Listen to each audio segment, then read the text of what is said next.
Sige, kakapalan ko na yung mukha ko. Ano kaya pwedeng i-check out pa dito? Brad! Uy, kumusta? Ay, Brad. Wala ako ng Kumusta? tulong, Brad eh. Problema ako eh. May problema ka ngayon?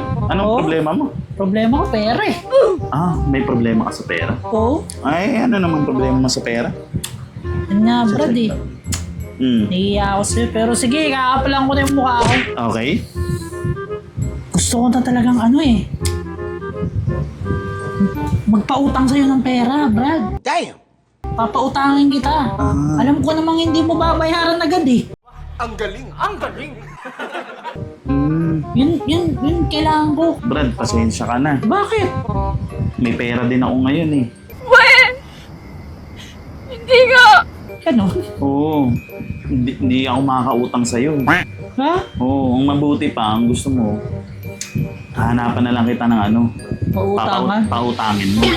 Ha? Pautangin. Oo. Sige. Kasi marami rin akong pera ngayon. Ang ganon? Oo eh. Wala. Mali ako ba nalapitan? Pasensya ka na, Brad ha.